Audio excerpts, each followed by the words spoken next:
So hey here, welcome to my channel, and if you're here today, that's definitely because you have oily skin and you're struggling to make your makeup work and you don't want to look like an oil slick. So if you want to know my secrets on how to do this, make sure you keep watching.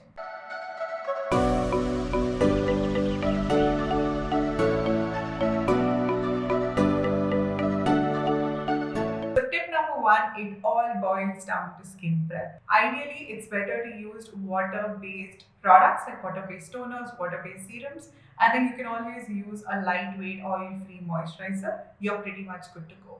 Just make sure that whichever product you're using under your base, you make sure it does not have a lot of oils and emulsions mixed into it.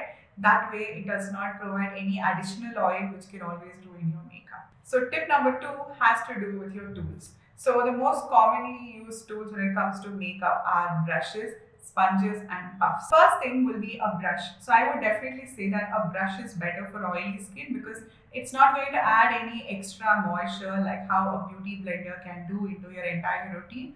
But what you could do is to just kind of work your way into your skin by using a brush. And then what you can do is once you've finished your entire base foundation routine, you can use a sponge, a dry beauty blender, and stipple it all over your face. That way, any excess oil which is sitting up on the skin, it will naturally absorb it in. So, I would definitely recommend a brush for doing your base, and you can just use a sponge to absorb any excess oil in your skin if needed. The most commonly made mistake when it comes to setting your face is definitely using a brush.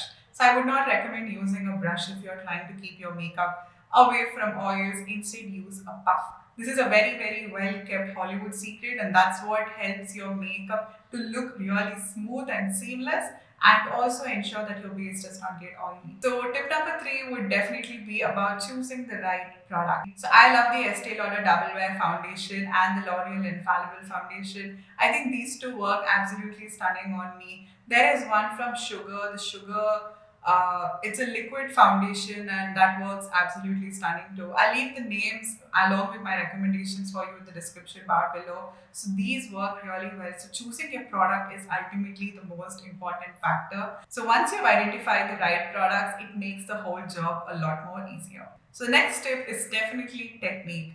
So step number one will be to start with a tiny bit of loose powder all over your skin.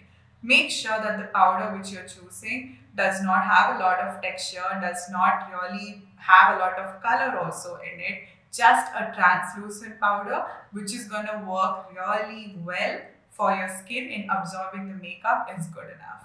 Now step number two will be to go ahead with your setting spray.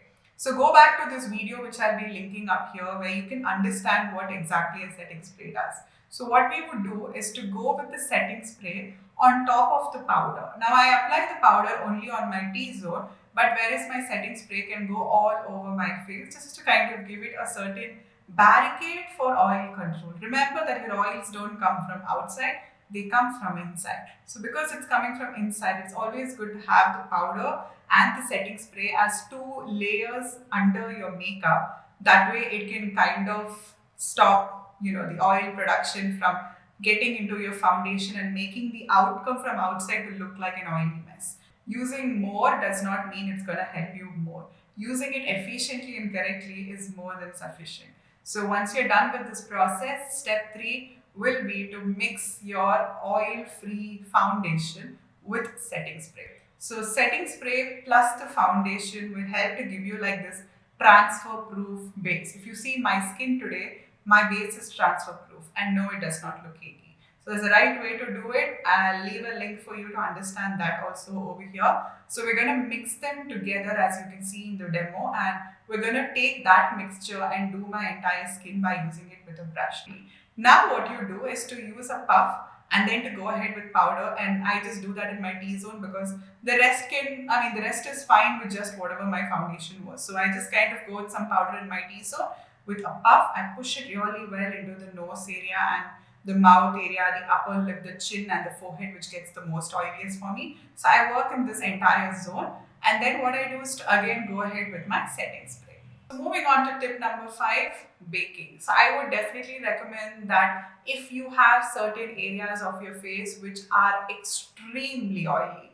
Now, even after what I've said in the technique 4, the previous step, after that also when you try it out, if you feel that you're getting extremely oily, the best thing to do is to just go with a little powder on the areas where you get oily. So drop down your queries below on how you're struggling by dealing with oily skin, or if you need any product suggestions, I would happily give you some ideas. So drop them down in the comment section below. It will clearly be from one oily skin person to another, and I know the struggle what you're going through. So do try it out and let me know how it goes. I would love to know that this worked for you. So I'll see you guys for another one. Until next time, bye bye.